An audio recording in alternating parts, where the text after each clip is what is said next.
satu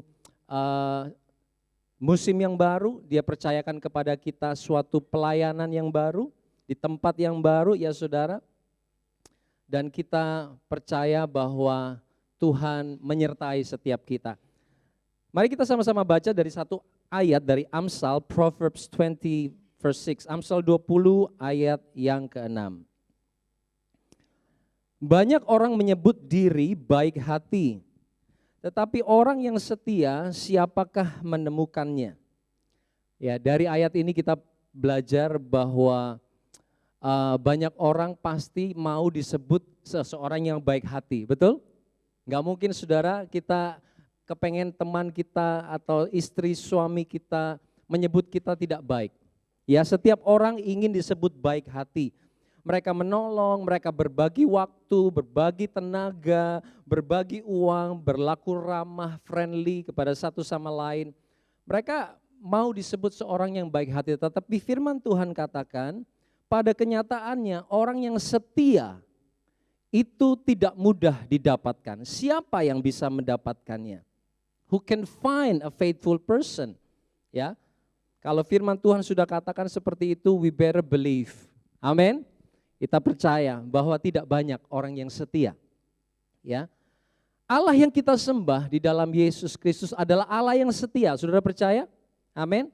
Dan Dia menuntut kesetiaan itu dari semua orang yang menyembah Dia. Dari semua penyembahnya Dia menuntut satu sikap kesetiaan di dalam kehidupan mereka. Karena Dia adalah Allah yang setia. Dia Allah yang baik, oleh karena itu Dia menuntut kita juga baik. Dia Allah yang penuh kasih, oleh karena itu Dia tuntut kita juga penuh dengan kasih. Amin. Dia Allah yang setia, tidak pernah berubah dari satu musim kepada musim yang lain. Dia tetap setia dan Dia menuntut kesetiaan ada di dalam hidup setiap kita. Ya saudara, dalam arti dari kata kesetiaan adalah dari bahasa, dari Old Testament punya arti sendiri, dari New Testament punya arti sendiri. Karena Old Testament itu dari bahasa Ibrani, sudah ditulis dalam bahasa Ibrani. New Testament ditulis dari bahasa Yunani. Ya, oleh karena itu mereka punya beberapa arti yang berbeda dari dua bahasa ini, merujuk kepada satu kata, yaitu kesetiaan. Ya, tapi sebelum itu mari sama-sama kita lihat Mika pasal 6 ayat yang ke-8. Mika 6. Kebanyakan kita tidak pernah belajar kitab Mika ya saudara, tapi kita akan baca satu ayat. Hai manusia, telah diberitahukan kepadamu apa yang baik dan apakah yang dituntut, garis bawahi, dari Tuhan daripadamu, selain berlaku adil, mencintai apa?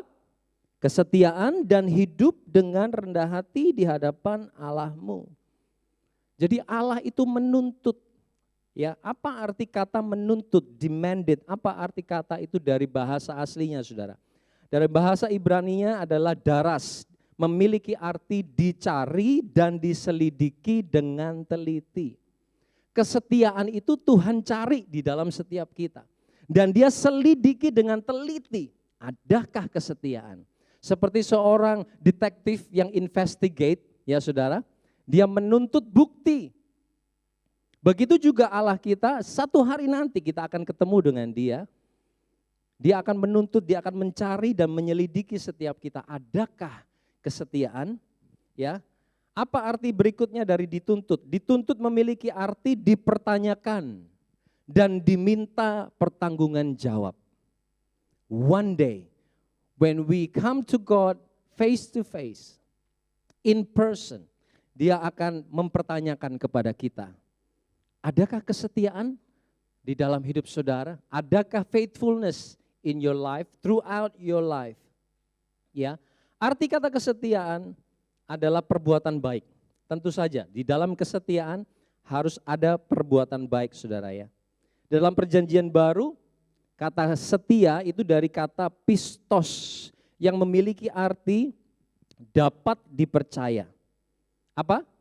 Dapat dipercaya, ya. Memiliki arti keyakinan untuk percaya kepada Sang Tuan. Itu kesetiaan. You have a conviction to believe, to put your faith on the Master. That's faithfulness. Ya. Arti yang ketiga adalah dapat diandalkan. You can be depended on. Untuk menuntaskan satu tanggung jawab, for a responsibility. Menyelesaikan suatu tanggung jawab.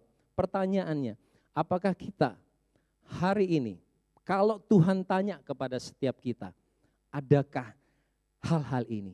Adakah perbuatan baik yang kita lakukan? Oh ya tentu, saya sudah melayani, saya sudah kemarin seharian bantuin di belakang bersih-bersih. Ada perbuatan baik, tidak diragukan saudara ya. Tetapi pertanyaan berikutnya, dapatkah dipercaya? Dapatkah bertanggung jawab menyelesaikan apa yang Tuhan percayakan di dalam hidup saudara? Bukan hanya gereja, bukan hanya pelayanan, tetapi rumah tangga, pekerjaan, membesarkan anak, melayani suami, melayani istri. Adakah saudara dan saya dapat dipercaya? Adakah kita di dalam melakukan tanggung jawab panggilan yang Tuhan berikan dalam hidup kita, kita melakukannya dengan satu kepercayaan kepada Tuhan kita? Dan dapatkah kita diandalkan untuk menuntaskan tanggung jawab itu? Kalau diberi tanggung jawab, yes, saya akan kerjakan sebaik mungkin. Dan kita akan lihat pagi hari ini, ya Bapak Ibu Saudara sekalian, apa yang dimaksud kesetiaan oleh Tuhan. Kesetiaan bagi manusia itu mungkin melakukan hal yang rutin terus menerus, betul ya? For us, faithfulness is doing the same thing repeatedly. I have been faithful, I have come to church for 50 years, 60 years. But that's not enough according to the Bible. Tidak cukup menurut pandangan Allah. Mari kita baca sama-sama. Let's read from Lukas 19 ayat 15 sampai ayat yang ke-26. Satu perumpamaan yang dibagikan kepada para murid mengenai uang mina ya kepada hamba. Dan terjadilah ketika ia kembali setelah ia dinobatkan menjadi raja, ia menyuruh memanggil hamba-hambanya yang telah diberinya uang itu untuk mengetahui berapa hasil dagang mereka masing-masing. Jadi kepada hamba-hamba ini sang tuan sebelum dia pergi menjadi raja, ini adalah gambaran Yesus ya. Dia pergi menjadi raja dan one day dia akan kembali untuk meminta pertanggungan jawab dari setiap kita. Setiap kita sudah diberi talenta masing-masing. Amin. Ada yang berapa, ada yang sekian dan sekian ya. Tapi ini cerita yang berbeda, kita mungkin not familiar with this parable, tapi kita akan baca sama-sama ya. Ayat 16. Orang yang pertama datang dan berkata, Tuan, mina Tuan yang satu itu, jadi dikasih satu mina aja saudara, telah menghasilkan 10 mina. Katanya kepada orang itu, baik sekali perbuatanmu itu, ada perbuatan. Hai hamba yang baik, engkau telah setia dalam perkara kecil, karena itu terimalah kekuasaan atas 10 kota. Datanglah yang kedua dan berkata, Tuan, mina Tuan yang satu itu, satunya dikasih satu, telah menghasilkan 5 mina. Jadi hamba pertama dikasih satu, hamba kedua dikasih satu, ya katanya kepada orang itu, dan engkau kuasailah 5 kota. Ayat 20, dan hamba yang ketiga datang dan berkata, Tuan, inilah mina Tuan, aku telah menyimpannya dalam sapu tangan. Sebab aku takut akan Tuan, karena Tuan adalah manusia yang keras. Tuan mengambil apa yang tidak pernah Tuan taruh, dan Tuan menuai apa yang tidak Tuan tabur. Katanya kepada orang itu, hai hamba yang jahat, aku akan menghakimi engkau menurut perkataanmu sendiri. Engkau sudah tahu bahwa aku adalah orang yang keras, yang mengambil apa yang tidak pernah aku taruh dan menuai apa yang tidak aku tabur. Jika demikian, mengapa uangku tidak kau berikan kepada orang yang menjalankan uang? Maka sekembaliku aku dapat mengambilnya serta dengan bunganya. Lalu katanya kepada orang-orang yang berdiri di situ, ambillah mina yang satu itu daripadanya dan berikanlah kepada orang yang mempunyai 10 mina itu. Kata mereka kepadanya, Tuan, ia sudah mempunyai 10 mina. Jawabnya, aku berkata kepadamu, setiap orang yang mempunyai kepadanya akan diberi, tetapi siapa yang tidak mempunyai daripadanya akan diambil juga apa yang ada padanya. Saudara, dari perumpamaan ini, apa itu kesetiaan? Yang pertama, kesetiaan harus dimulai dan diakhiri di dalam nomor 1, pengenalan akan Allah. Saya berulang-ulang di dalam khotbah selalu menyinggung mengenal Allah. Itu sangat penting. To know God adalah permulaan dari sebuah kesetiaan. Kita lihat dari ayat 21 ya. Aku takut akan Tuhan karena Tuhan adalah manusia yang keras. Tuhan mengambil apa yang tidak pernah Tuhan taruh dan Tuhan menuai apa yang tidak Tuhan tabur. 3 hamba dapat kepercayaan yang sama. Seperti kita hari ini, kita dapat kepercayaan yang sama untuk menunaikan satu tanggung jawab pelayanan di tempat ini. Kita dapat tanggung jawab sama seperti 3 orang hamba ini. Dapat satu. Ini berbicara mengenai respon. Perumpamaan ini tidak berbicara mengenai kamu dapat berapa banyak, kamu kok lebih hebat dari saya. No, itu urusannya Tuhan. Kedaulatan Tuhan mau kasih kita berapa, amin. Respon kita adalah bagaimana kita menggunakan. Setia dengan apa yang Tuhan percayakan. 3 orang hamba terima kepercayaan yang sama. Tetapi bedanya yang 2 yang setia ini saudara, mereka tahu betul apa yang ada di pikiran dan hati dari si Tuhan. Yang jahat dikatakan bahwa dia takut, dia punya cara pandang yang berbeda, dia punya perspektif yang berbeda, dia punya pengenalan yang salah tentang Allah. Saudara ngerti sampai di sini? Yang 2 berhasil loh saudara. What makes it wrong? Apa yang membuat tidak berhasil? Cara pandang. 2 hamba dikatakan disebut setia karena mereka punya pengenalan yang benar. Sama-sama, situasinya sama. Dikasih satu-satu, dikasih tanggung jawab. Sama saudara, seperti saudara dan saya. Kita sama-sama diberi keselamatan oleh Tuhan, amin. We have salvation, you got it. Everyone got it in this room, I believe. Ya. Our response. Apakah kita punya pengenalan yang benar akan Allah? Kenal benar enggak akan apa yang dia mau atas hidupmu saudara. For your own life. Ya. Kesetiaan ditentukan dari pengenalan kita akan Allah. Semakin kita mengenal dia, cara pandang kita akan diubah, semakin kita bertumbuh dalam kesetiaan. Ada amin? Semakin kita kenal istri kita atau suami kita atau anak kita, kita semakin mengenal mereka. Kita akan punya cara pandang, oh ternyata apa yang aku pikir dulu dia begini, ternyata enggak ya. Saudara bisa ngerti maksud saya? Kalau bisa angguk. Oh maksudnya dia tuh begitu, saya pikir dia tuh orangnya pelit, ternyata enggak ya. Dia itu bukan pelit, dia itu mau care, benar-benar care dengan keuangan. Bukan pelit, dia cuma hati-hati. Karena apa? Karena kita semakin mengenal. Cara pandang kita kepada Allah akan diubahkan dari hari ke hari kalau kita memiliki pengenalan yang benar akan Dia. Ya, hamba yang baik, ya saudara, orang baik itu seringkali kita nilai orang baik itu subjektif. Ya, kalau saya lihat Davi itu baik, belum tentu yang lain ngomong baiknya dari segi pandang lain. Benar nggak saudara? Kebaikan itu subjektif, tergantung kita rasanya kayak gimana. Benar nggak? Ya. Manusia menilai kebaikan itu subjektif saudara, tiap orang beda. Bagi Allah, catat baik-baik. Firman Tuhan katakan, Yesus katakan, tidak ada yang baik, hanya Allah yang baik, betul? Pada waktu dia dikatakan guru yang baik, tidak ada yang baik, hanya Allah yang baik. Standar kebaikan di mata Allah itu bukan karena apa yang kita lakukan. Sekali lagi saya ulang, standar kebaikan yang Tuhan lihat di dalam hidup kita bukan karena perbuatan baik kita. Tetapi apakah kita memiliki pengenalan akan Allah. 2 hamba yang setia, dikatakan setia dan baik karena apa? Mereka punya pengenalan akan Allah. Sedangkan yang nomor 3, hamba yang jahat, pengenalannya sangat keliru. Benar enggak?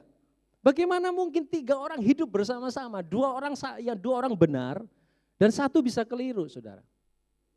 Pengenalan akan Allah. Mengapa kesetiaan banyak orang seringkali naik dan turun. Kalau ada masalah turun. Kalau diberkati naik. Naik turun. Karena mereka sangat miskin dalam pengenalan akan Allah. Kita perlu tahu apa rencana Tuhan. Kita perlu tahu apa kehendak Tuhan di dalam kehidupan kita. Bagaimana caranya? Mudah sebetulnya. Cuman ngelakuinnya kadang-kadang membuat kita sengsara sendiri. Karena apa? Karena kita punya mau sendiri. Firman Tuhan udah bilang saudara, ya, berubahlah oleh pembaruan budimu dari firman Tuhan. Pengenalan akan Allah, kesetiaan akan Allah tidak bisa dipisahkan dari firman Tuhan. Kalau kita jarang dengar firman, kita jarang renungkan firman, no wonder kita tidak kenal dia, tidak lebih mengenal dia. No wonder karena kita tidak kenal dia maka kita tidak lebih setia. Jadi apa nomor satu? Mengenal Allah. Yang kedua, bagaimana cara pandang Allah mengenai kesetiaan? Yang kedua, memelihara iman. Ya, pistos tadi saya katakan, in Greek, faithful, pistos. Memiliki keyakinan untuk percaya kepada Sang Tuhan. Orang yang punya pengenalan yang benar akan Allah, dia akan punya iman. Betul saudara? Kalau saya misalnya dengan Henry, saya udah kenal Henry lama, sudah dari 2002 saya bergabung dengan Ecclesia Mission, berarti sudah 20 tahun saudara ya. Ya 20 tahun saya kenal Henry, semakin mengenal dia, semakin saya tahu dia bisa diandalkan, saya tahu dia bisa dipercaya, saya tahu kalau saya beri dia tanggung jawab, dia akan menyelesaikan bahkan lebih dari apa yang saya harapkan. Oleh karena itu saya semakin kenal Henry. Dan itu membuat saya percaya, Henry pasti bisa, Henry pasti sanggup. Ini piece of cake for Henry, ya saudara. Begitu juga kesetiaan. Kesetiaan itu saudara bukan sekedar melakukan hal yang rutin dari minggu ke minggu saja. Tetapi kita melakukan hal yang rutin dari hari ke hari, minggu ke minggu dengan memelihara iman. Banyak orang yang tidak memiliki iman kepada Yesus, doing repeated things lebih baik dari kita, betul? Ada kepercayaan lain yang melakukan doa selama 5 kali sehari, ya sangat setia saudara. Tetapi apakah iman mereka benar itu kita tidak tahu, kita nggak ngomong. Tapi kita ngomong kepada kita sekarang. Repeated things, datang setiap hari kepada Tuhan. Tetapi apakah kita ada iman yang benar di hadapan Allah? Iman adalah modal dasar kesetiaan. Faithful, ada unsur faith, iman. Kalau kita mau disebut setia oleh Tuhan, hambaku yang baik dan setia, kita harus memelihara iman. 2 Timotius 4 ayat 7 Paulus berkata, aku telah mengakhiri pertandingan yang baik, aku telah mencapai garis akhir, dan aku telah memelihara, apa saudara? Sama-sama katakan, iman. Aku telah memelihara iman. Paulus mencapai garis akhir, dia sudah ada di akhir daripada hidupnya, dan dia berkata, aku mengakhiri pertandingan yang baik, a good race. Aku sudah mencapai garis akhir dan aku telah pelihara iman. Ini loh yang disebut dengan orang yang setia, saudara. Dia kenal betul dengan Tuhan. Di dalam suka dan duka, kebanyakan dukanya sih kalau saudara baca ya dari cerita Paulus, begitu banyak duka yang harus dia alami. Tetapi yang dia miliki, nomor satu, dia mengenal betul siapa Allah yang dia sembah. Dia memelihara iman. Doa dijawab, doa tidak dijawab. Diberkati atau tidak diberkati.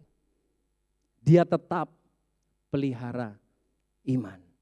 Anak seperti yang kita harapkan atau tidak. Pekerjaan seperti yang kita harapkan atau tidak. Tetap percaya. Ya saudara, itu definisi setia di hadapan Tuhan. Amin. Amin. 2 hamba yang setia, dia percaya. Satu hamba yang jahat, dia tidak punya iman, makanya dia bilang Tuhan itu jahat. Tuhan itu menuai di tempat Tuhan tidak menabur. Ya kalau saya tuannya, ya itu urusanku dong.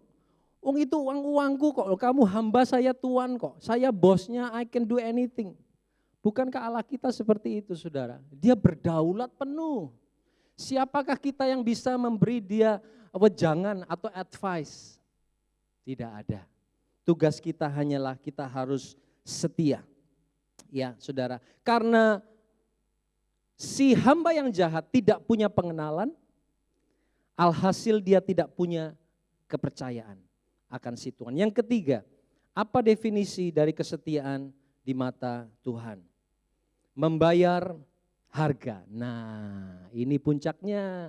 Ini yang seringkali susah, saudara. Kesetiaan adalah sebuah keputusan untuk membayar harga. Kesetiaan adalah satu keputusan untuk membayar harga.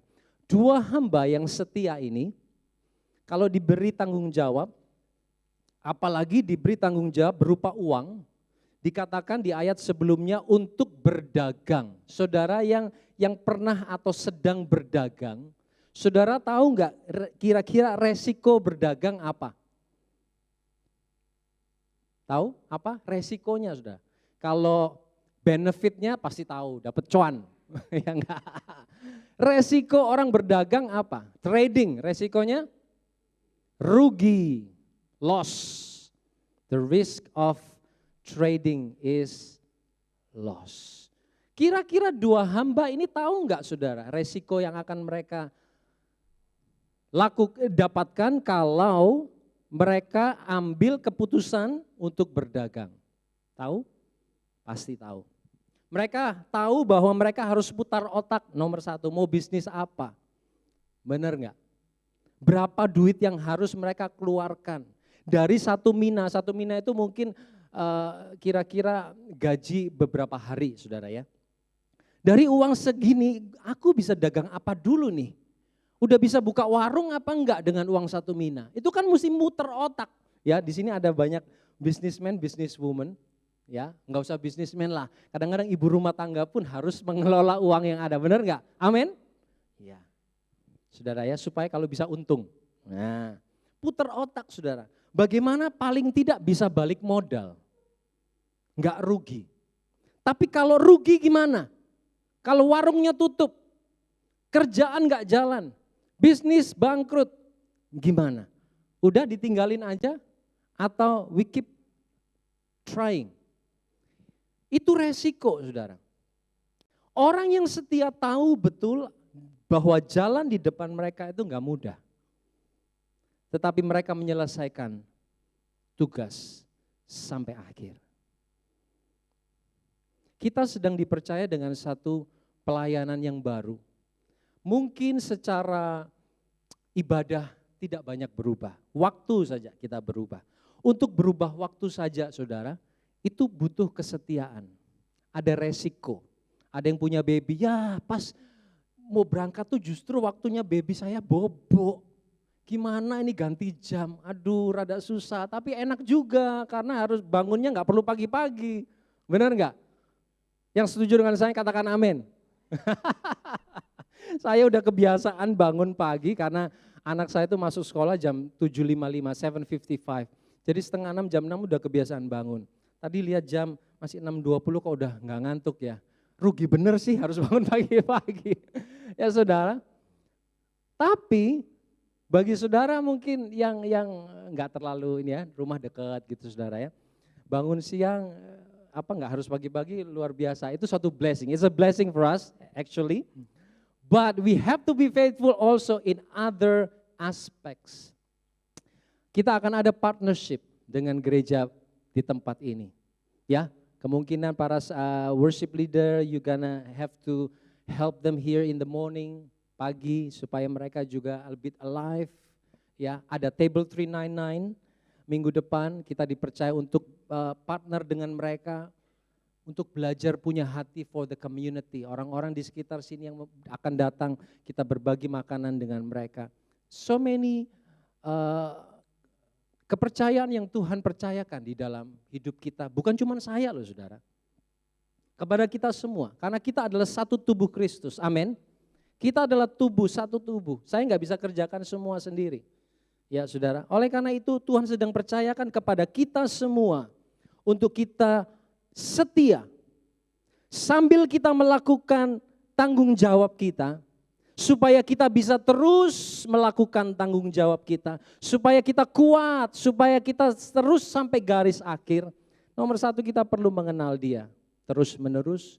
Nomor dua, kita perlu terus memelihara iman. Yang ketiga, kita harus mau bayar harganya. Amin saudara.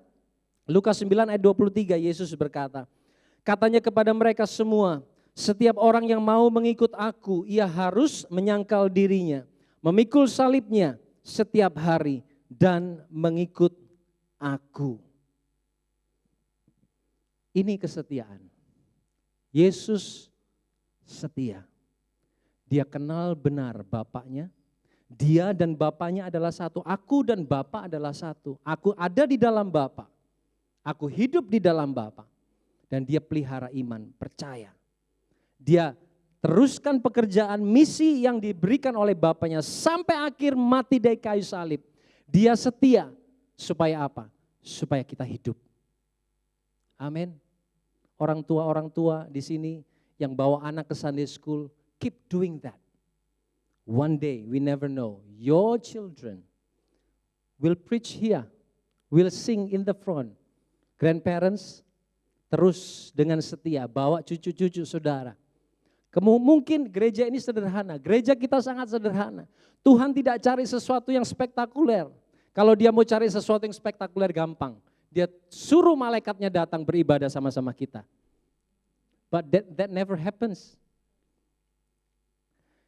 Dia penuhi gereja ini dengan orang-orang yang dia sudah tebus. Orang-orang yang dia kasihi. Dia bayar mahal dengan darahnya untuk datang berjemaah di tempat ini. Untuk setia. Amin saudara. Bahwa generasi berikutnya akan ada di depan kita. Kita beri mereka ruang dan waktu untuk mereka bertumbuh di tempat ini saudara. Hanya butuh orang tua, parents and grandparents yang setia. Ya, bukan cuma perbuatan baik, tetapi di dalam masa-masa kita menyesuaikan diri dengan tempat yang baru, dengan waktu yang baru, dengan orang-orang yang baru, kita terus maju di dalam kesetiaan. Karena apa? Karena Yesus juga take the risk. Kalau kita percaya kepada Yesus, kalau kita bicara, kita bilang, aku mau mengikut Yesus, no turning back, no turning back. I decided to follow Jesus. Then we follow Him in faithfulness. Amin? Amin. Saudara, mari kita arahkan pandangan mata kita hanya kepada Yesus. Jangan kita mau menjadi hamba yang jahat, saudara ya. Kita seringkali tidak sadar, saudara.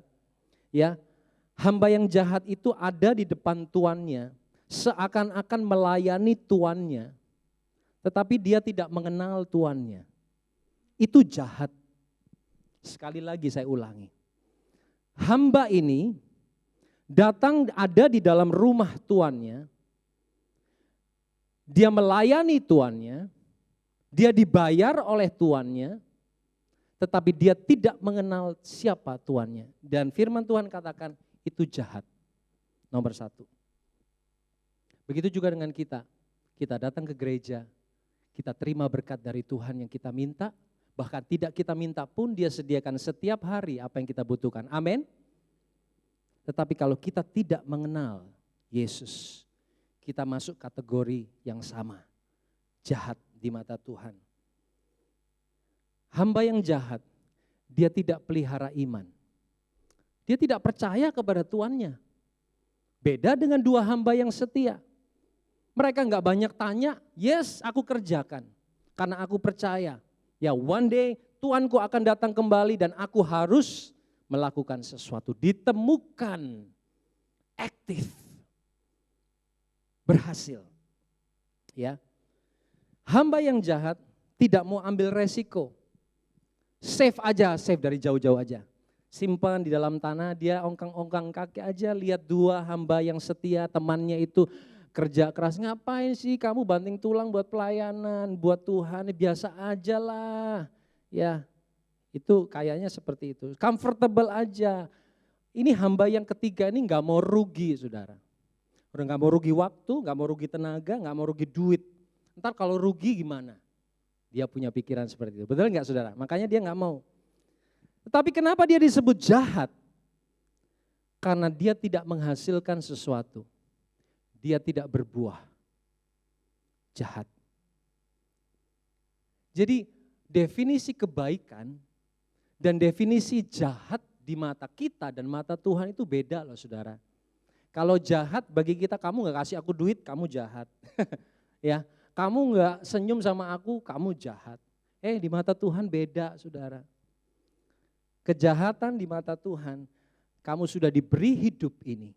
Kamu sudah diberi talenta. Kamu sudah diberi kesempatan. Kamu sudah diberi pekerjaan, pelayanan, gereja, anak, harta. Tetapi kamu tidak kerjakan dengan baik. Kamu diberi talenta, kamu tidak kembangkan. Orang tidak dapat berkat dari dalam hidupmu.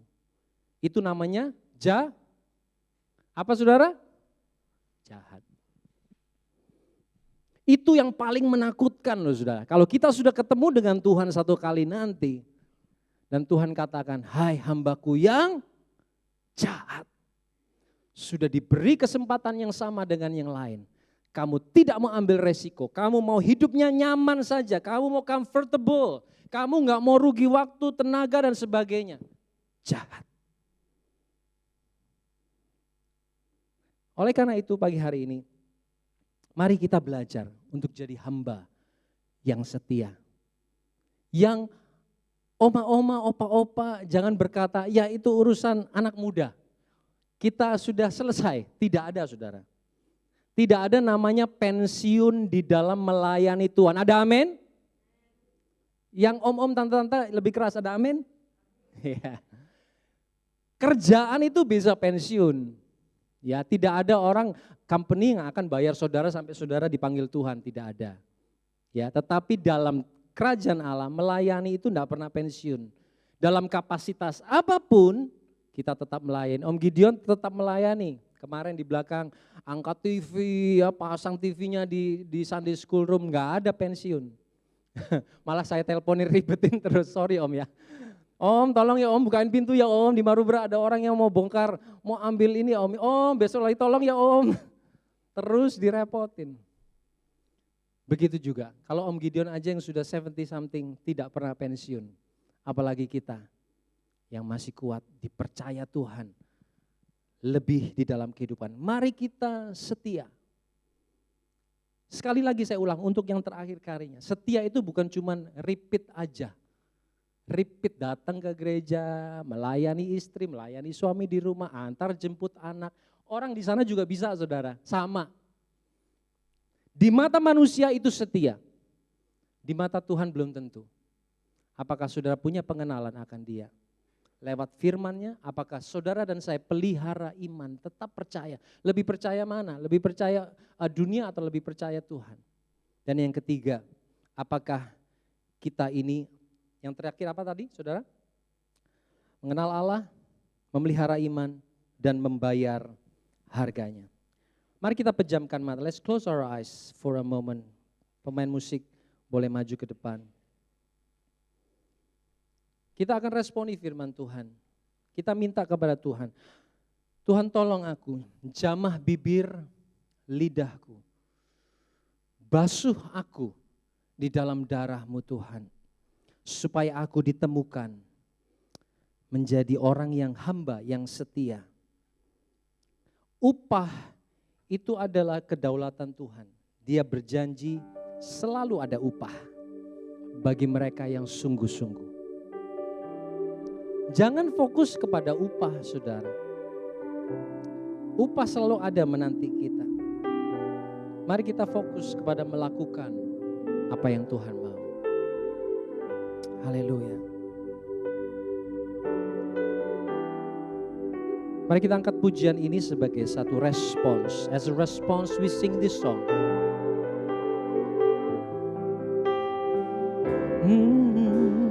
Basuh aku di dalam darah-Mu, Anak Domba.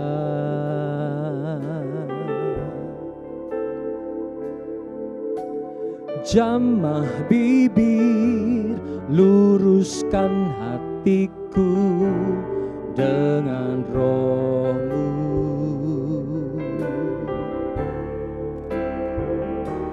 Ku rindu kemuliaan Tuhan, lebih dari segala harta.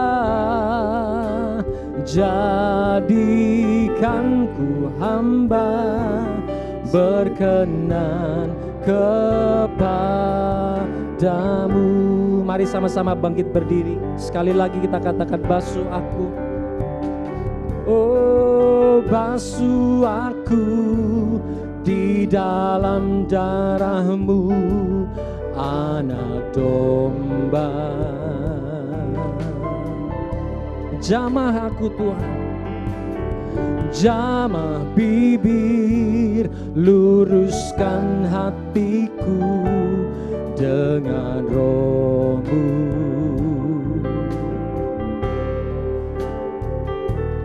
Ku rindu kemuliaan Tuhan, lebih dari segala harta. Jadikan ku hamba berkenan kepadamu, lebih dari segalanya, lebih dari segalanya. Ku ingin Kau Tuhan, emas, perak dan permata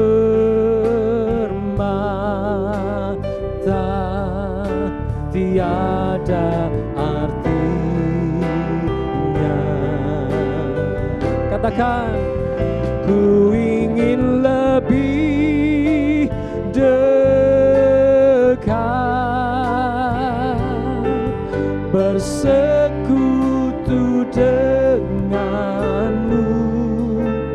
Jadikan hamba setia kepadamu.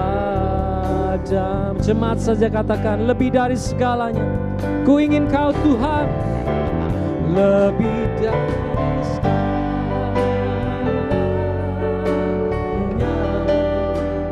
ingin Kau Tuhan.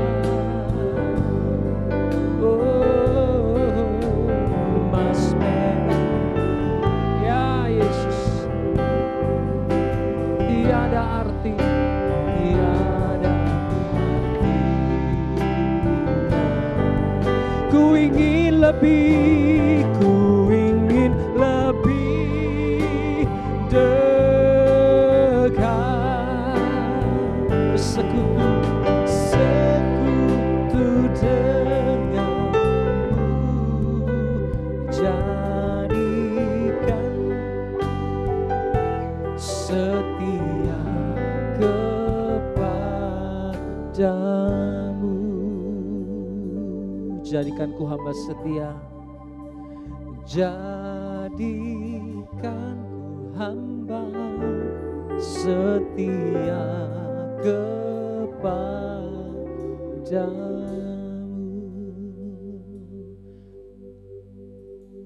Thank you for the message, Holy Spirit, this morning. Kami mau jadi hamba yang setia, bukan hamba yang rutin.